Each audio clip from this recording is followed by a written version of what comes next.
Hey guys, thank you so much for taking time to watch this video today. What I'm going to share on this video is something that is so near and dear to my heart. And I've been looking forward to making this video for quite some time, but have just really been waiting on the Lord's perfect timing. And that appears to be today. So I'm looking forward to just sharing with you about First Love as a ministry, who we are and where we're going. And in order to get to that, I need to share with you a little bit about where I've come from, because that's a big part of what First Love is today. So for those of you that don't know my testimony, maybe you haven't been to a conference, or maybe you haven't been a part of our Facebook group, and so you don't know a lot about me. I grew up in the church. I was someone who was a preacher's kid. I did all the church things every time the doors were open growing up, and I really encountered the Lord in a beautiful way when I was just 13 years old. And that's when Jesus became real to me. And there was two amazing things that happened over the next couple of years. First is I fell in love with God. I could not wait to get home and talk with him and be with him and tell him about my day, tell him about my fears, tell him about things I was excited about. There was just this real heart connection that I had with the Lord. And the second thing that happened was, without my even trying to fabricate it or make it happen, my life just started getting transformed. The person that I was before I came to know God, I was very sad. I would say I was borderline depressed as a young 13-year-old. Going to sleep crying at night was a very common thing for me, and a feeling of loneliness was something that just was all-consuming. And I was on the path to a very destructive lifestyle. I was making poor decisions with guys and just life in general. And so the Lord really brought me up out of that and totally transformed my life. And the days and weeks and months would go by, and I would look back and be like, wow, like I'm not the same person. He's changing me. And then something very detrimental sneaked in to my walk with the Lord, and that was a lie. That I began to believe that I needed to prove myself to God in order to be good enough for him to really use me, notice me, and for me to have value with him. And so that began about a 15-year journey of me striving to be good enough for God. And you can imagine, if you've ever been in a relationship where you feel like it's a one-way street and you're trying everything that you can, and the other person, you're just not meeting their expectations, you can imagine the disconnect that I started to have with my relationship with the Lord. Now, on the outside, everything still looked great. I was still going through the motions. I was still doing all the things that a good Christian girl and eventually a good Christian woman and mom and wife would do. We were even in leadership in the church, but if I was being very honest, I was very disappointed and confused and frustrated at the lack of joy and fulfillment that I felt in my relationship with the Lord. And because I felt like I needed to strive and to prove myself to God, I also felt like I needed to cover up things that I was struggling with. So rather than bring them to him, I started just bringing to God the person that I thought he wanted me to be. And when we hide things from the Lord, the hard things, one thing I've learned over time is that closed door to that part of our heart is an area where we're not allowing the grace of God into that area. And the grace of God, yes, we all know it's a merited favor, but it also has a transformative work in our lives. And so I started to put up these walls with the Lord in different areas where maybe I struggled with fear, or maybe I was struggling with doubt or confusion, or saw hard things and was wondering, is God really good? How can I trust him with this? And instead of bringing that to him, I just closed it all off. And so long story short, in 2019, my brother passed away from cancer.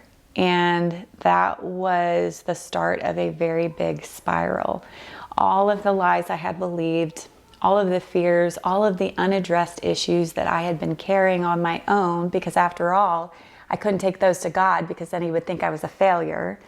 All of those things kind of came to a head, and I started spiraling mentally, physically, with so much fear.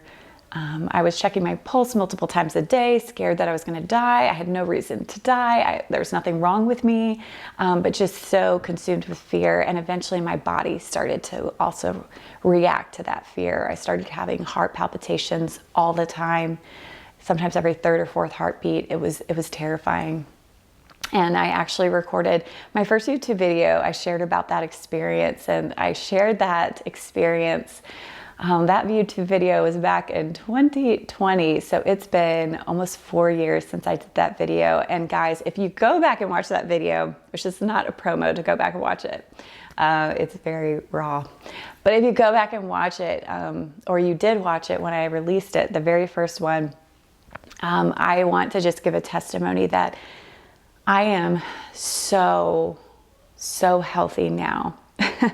I was still struggling very much so physically when I did that YouTube video with heart flutters and issues. And God has just done such a work in my life and brought so much healing physically, mentally, and emotionally. It's just the journey with him never ends.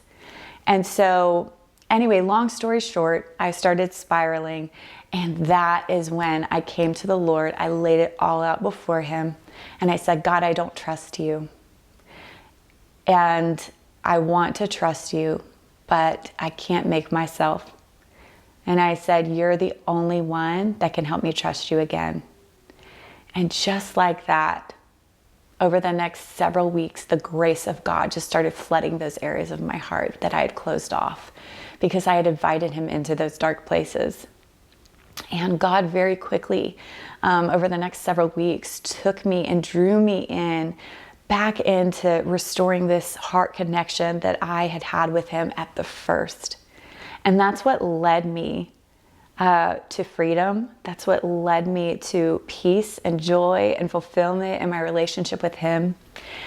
And eventually God called me to share that truth and that revelation of that heart connection and Jesus having the place in our lives as our first love, how that is the secret sauce, so to speak, to living in a world that is so topsy-turvy. It can get so confusing. We can get so bogged down. It can be so overwhelming. It can be so great, and then it can be so hard. This world is, we need something sturdy to hold on to. We need an anchor. And me finding my home in Jesus and him being the first love of my life, my heart being restored back to him in this beautiful way has been what has consistently led me through so much beauty. And so that is my heart for First Love. I am not here to give you a bunch of self-help tips. I'm not here to tell you how to be a better Christian or to do things better. I'm not here to be a business, to sell you cute devotionals and items, notebooks, pens, whatever. Nothing's wrong with those things. That's just not why I'm here and why I take time and set it aside intentionally for this ministry. First Love is a 501c3 nonprofit ministry, which means that whatever we do, we want to have accountability. Our heart is that women, not just women who don't go to church. Let me be clear on our audience here. I want women who don't go to church to encounter the Lord. But I think sometimes the reason why our churches are so feeble and sickly at times is because we lack heart connection and encounter with the Lord. And so our heart at First Love in everything that we do, every YouTube video, every conference we hold, every resource that we create for you, every post that we make is to be a voice in this world that is screaming for your attention, that is screaming for you to crave things and ideas that are never going to satisfy you. We want to be a voice in that space in your life that says, hey, Jesus is everything that you need. Hey, go to Jesus. Hey, are you abiding in him? Hey, take time for him. Hey, these are lies that I've believed that have kept me from abiding in him. Let me share them with you. Hey, here's a mentor. We want to mentor you one-on-one. Like, this is how we want to do it. Everything that we do, we want you to encounter Jesus as your first love.